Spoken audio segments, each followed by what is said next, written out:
بڑا اعتراض جو جوانوں پہ ہوتا ہے، شیعوں پہ ہوتا ہے، تو آج کل آپ کے مہربان محمد علی مرزا انجینئر صاحب بھی بڑا کر رہے ہیں کہ یا علی مدد کہنا بدعت ہے، اور قرآن سے بتاتے ہیں بدعت ہے. کئی جوانوں نے کہا مولانا اس کا کوئی جواب نہیں دے رہا. میں نے کہا سمپل سا جواب ہے، تم قرآن سے باہر نہ نکلو، قرآن میں اللہ نے جواب دیا ہوا ہے. بسم اللہ الرحمن الرحیم.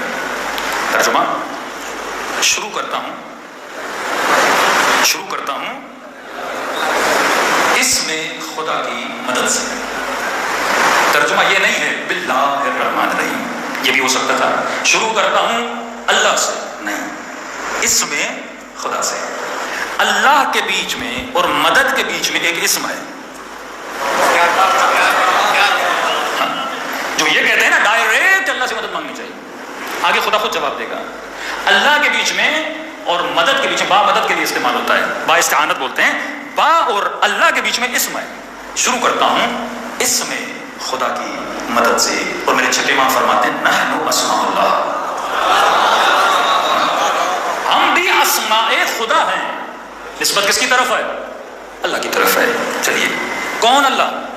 مجھے کیا پتا، اللہ تو ہی بتا، میں تو تجھے جانتا ہی نہیں. میں تو پیدا ہوا ایسے سمجھے چوزا انڈے سے نکلا، انڈے سے اس کو کیا پتا مرغی کیا ہوتی ہے.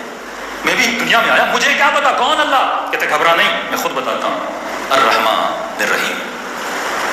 میری دو صفات ہیں، ایک صفت ہے کہ میں رحمان ہوں، ایک صفت ہے کہ میں رحیم ہوں. رحمان اور رحیم میں فرق کیا ہے؟ کہ دونوں رحمت سے نکلے.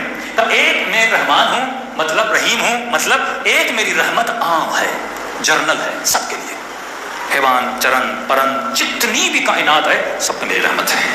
مطلب جب بادل برستے ہیں، میں بادلوں کو یہ نہیں کہتا کہ علی والے کے گھر میں برسنا، دشمن علی کے گھر میں نہ برسنا. رحمت عام ہے، جب یہ آئیں گے سب کے اوپر برسیں گے.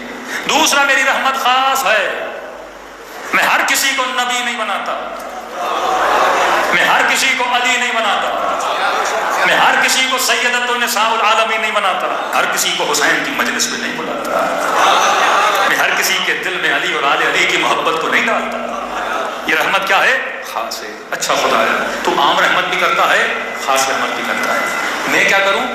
کہ بولو الحمدللہ رب العالمین. شکر ہے خدا کا، کیونکہ وہ تیرا رب ہے. شکر کی بھی وجہ ہونی چاہیے. آپ مجھے پانی کا گلاس دیں گے، بولوں گا تھینک یو. آپ مجھے کھانا دیں گے، بولوں گا آپ کا شکریہ، آپ نے کھانا کھلایا. آپ مجھے کسی جگہ تک چھوڑیں گے، آپ کا شکریہ، آپ نے کچھ میرے لیے کیا. آپ نے، اے خدا تو نے میرے لیے کیا کیا؟ کہ میرا شکر کرو. کیوں؟ کیونکہ میں تیرا رب ہوں. اگر میں تدبیر نہ کرتا دنیا نہ بنتی. میں مدبر الامور، میں مینیجر ہوں، مینیج کرتا ہوں پوری کائنات کو. میں نے تجھے بنایا، میں نے تجھے خلق کیا. اور کیوں خلق کیا؟ میں نے تدبیر کر کے تجھے بنایا ہے. تو اپنے وجود کو دیکھے گا، ایک بہت بڑی سائنس ہے تیرے وجود میں. دنیا کی کوئی چیز کسی شے سے جدا نہیں ہے. میں نے تمہارے وجود کو تدبیر کیا. تدبیر کیوں کیا؟ رب العالمین مطلب پورے جہاں کی تدبیر کرنے والا میں ہوں. الحمدللہ رب العالمین. پھر کہتا ہے الرحمن الرحیم. میں رب اس لیے ہوں کیونکہ میں رحمان ہوں، میں رب اس لیے ہوں کیونکہ میں رحیم ہوں. فرمایا میں رب ہوں اس لیے رب ہوں کیونکہ میں رحمان ہوں. اگر میرے دل میں بندوں کے لیے رحم نہ ہوتا میں تجھے پیدا کیوں کرتا؟ اکثر لوگ سوال کرتے ہیں نا اللہ نے مجھے پیدا کیوں کیا؟ تو علماء سوال کرتے ہیں نہ ہونا اچھا ہے یا ہونا اچھا ہے؟ کسی چیز کا نہ ہونا اچھا ہے یا ہونا اچھا ہے؟ سب کہتے ہیں ہونا اچھا ہے. کہ اس نے تجھے عدم سے وجود دیا. وجود کیوں دیا؟ کیونکہ وہ رحمان تھا، اس کے دل میں محبت تھی، تبھی اس نے اپنی محبت کو تیرے ساتھ بانٹا. کروں کیا؟ کوئی سلیبس دے مجھے. میری ڈیوٹی کیا ہے دنیا میں آنے کے بعد؟ میں دنیا میں لایا کیوں گیا؟ اللہ ہدف دنیا بتاتا ہے، کہتا ہے بول ایاک نعبد و ایاک نستعین.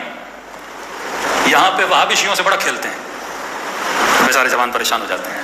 سمپل شبہ ہے جس کا جواب میں بھی دے دیتا ہوں. ایاک نعبد، یہ شبہ محمد علی مرزا نے بھی کیا ہے، کلپ بن جائے تو اس کو بھیج دیجیے گا. ایاک نعبد و ایاک نستعین. ترجمہ تیری ہی عبادت کرتا ہوں،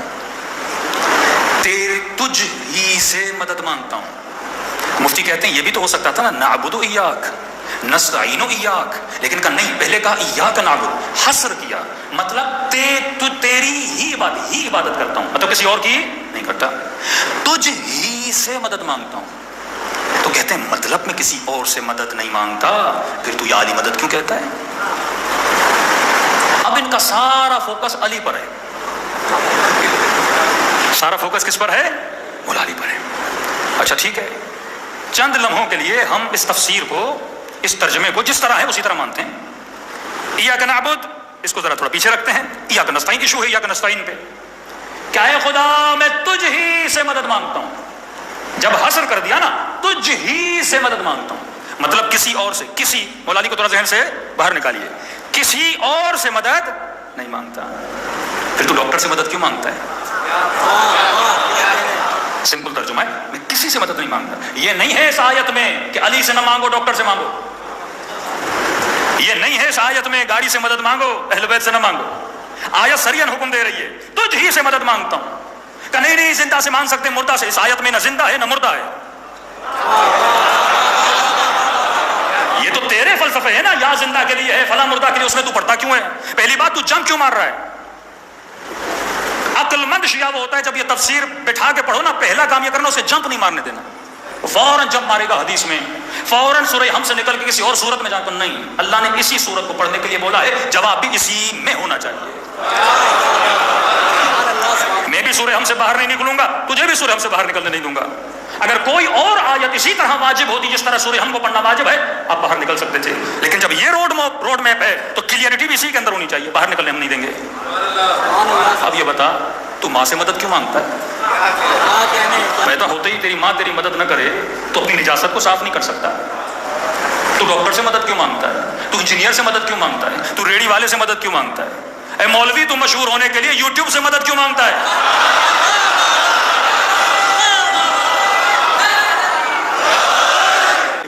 میں نہیں کہہ رہا میں مخالف ہوں، آیت پہ ٹکا ہوا ہوں. پھر ڈاکٹر کے پاس نہ جاؤ، بیمار ہو جاؤ، ایاک نستعین. کھانا چاہیے، ایاک نستعین. پانی چاہیے، ایاک نستعین. کسی کے پاس نہ جاؤ. ترجمہ اگر یہ کرو گے، کیونکہ تجھ ہی سے مدد مانگتا ہوں، تو ہر عقل مند بندے کے ذہن میں سوال ہوگا، اے خدا کس چیز میں؟ کس چیز میں؟ یہ تو ممکن نہیں ہے کہ میں ہر شے میں تجھ سے مدد مانگوں. اب ظاہر کپڑے میں خود پہنوں گا، سفر پہ جانا ہے گاڑی کی مدد لوں گا، کبھی گدھے کی لوں گا، کبھی گھوڑے کی لوں گا، کھانا کھانا ہے روٹی کی مدد لوں گا پیٹ بھرنے کے لیے، کچھ بھی کر، کبھی آواز پہنچانے کے لیے لاؤڈ کی مدد لوں گا. کس چیز میں تجھ ہی سے مدد مانگتا ہوں؟ اللہ کی آواز آئے گی، عقل نہیں ہے؟ پہلا جملہ نہیں پڑھا تم نے؟ ایاک نعبد، تیری ہی عبادت کرتا ہوں. واہ، یہ ایاک نعبد ایاک نستعین کے بیچ میں کیا ہے؟ واو ہے، واو عاطفہ، جو اگلے جملے کو پچھلے جملے کے ساتھ ملاتا ہے. اے خدا تیری ہی عبادت کرتا ہوں اور تیری عبادت میں تجھ ہی سے مدد مانگتا ہوں.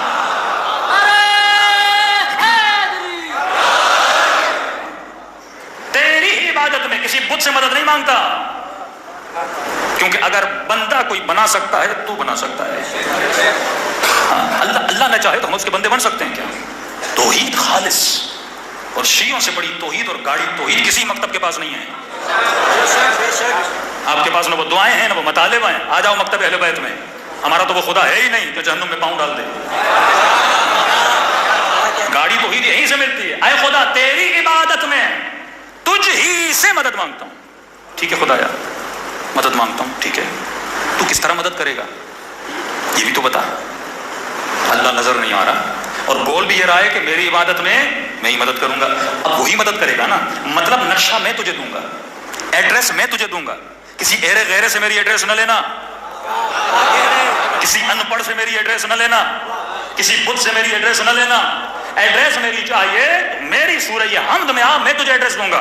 مجھ ہی سے راستہ مانگنا. اچھا خدا تجھ ہی سے مدد مانگ رہا ہوں تیری عبادت میں، بتا کیا کروں؟ کہا بولو اہدنا الصراط المستقیم.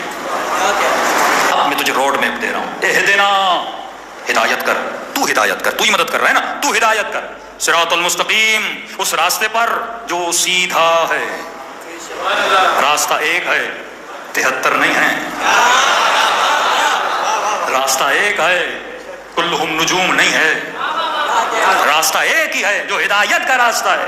اہدنا، ہدایت کر صراط مستقیم پر. اب بندہ کنفیوز ہوتا جائے گا، اے خدا صراط مستقیم یہ ہے کیا؟ صراط مستقیم تو بتا، میں راستہ کیسے پہچانوں؟ کہ میں تجھے راستے کی نشانی دے رہا ہوں. میں اتنا آسان کر کے بتاؤں گا تو بڑا ایزیلی اس ایڈریس پہ پہنچ جائے گا. صراط الذین، کس کا راستہ؟ کیسا راستہ؟ کیسا دکھتا ہے یہ راستہ؟ کہ دیکھو اہدنا الصراط المستقیم، صراط مستقیم پہ چل. ہے کیا صراط مستقیم؟ پہچان کیا ہے صراط مستقیم کی؟ کس کو دیکھ کے چلوں؟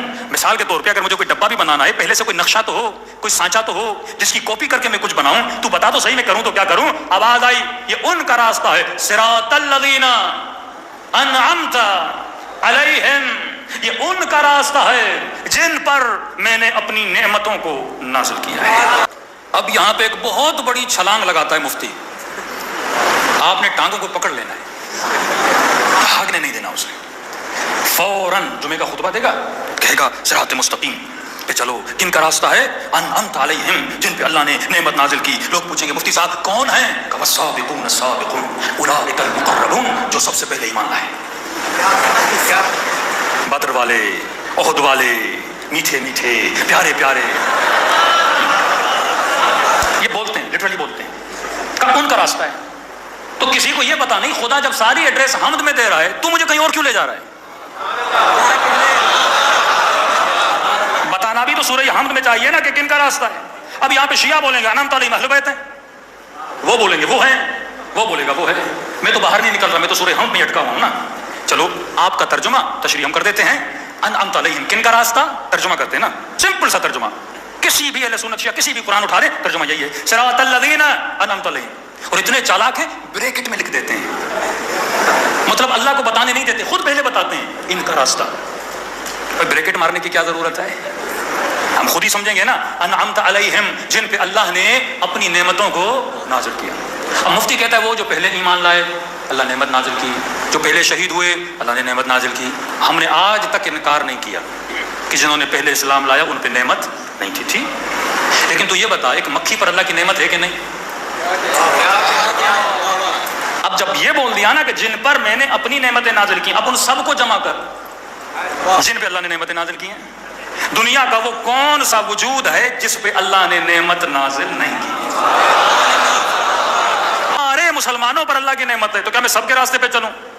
دنیا کا کوئی ایسا وجود نہیں ہے جس پہ تیری نعمت نہ ہو. اب بتا تو صحیح ان سارے نعمت والوں میں سے میں کن کے راستے پر چلوں؟ ذرا ایڈریس کو کلیئر تو کر دے. تو اللہ کی آواز آئی، گھبرانے کی ضرورت نہیں ہے، میں دو صفت بتا کے جا رہا ہوں جن کے اندر یہ دو صفات ہیں وہ نعمت والے ہیں. خدایا صفت تو بتا. آواز آئی انعمت علیہم غیر المغضوب علیہم. پہلی صفت یہ ہے میں ان پہ کبھی غضبناک نہیں ہوا. اب جو جنگ احد میں بھاگے کہتے نہیں اللہ نے معاف کر دیا، ہم نے کب کہا نہیں کیا؟ سورہ حدید ہے اللہ نے معاف کر دیا، لیکن جب بھاگے تھے اللہ غضبناک ہوا تھا کہ نہیں؟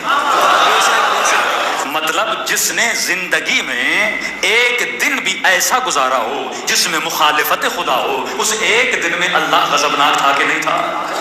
اب کوئی ایسا ڈھونڈو جو زندگی میں کبھی غضبناک نہ رہا، پھر بھی اللہ نے کہا شاید مفتی کے لیے گنجائش رہ جائے، بول دے میں نے معاف کر دیا، اللہ نے معاف کر دیا، یہ کر دیا. کہ دو صفت بتا رہا ہوں. پہلی صفت یہ ہے غیر المغضوب علیہم، یہ وہ ہے جن پہ میں کبھی غضبناک نہیں ہوا. اور یہ وہ ہے والضالین، اور وہ بھی کبھی گمراہ نہیں رہے. جو 40 سال بت پرستی کرتے رہے وہ انعمت علیہم نہیں ہو سکتے.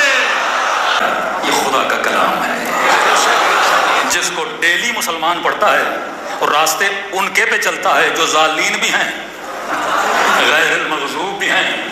اب کہا کہ اگر کوئی غصے میں آئے تو اس کے غصے کا پتہ کیسے چلتا ہے؟ چہرے سے.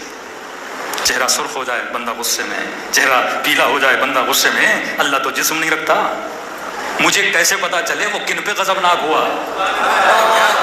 اے خدا تیرا چہرہ مجھے نظر نہیں آتا، مجھے کیسے پتا چلے؟ آواز آئی فاطمہ تو بضعۃ منی، فاطمہ میرے جگر کا ٹکڑا ہے، جس پہ یہ غضبناک ہو اس پہ میں غضبناک ہوں.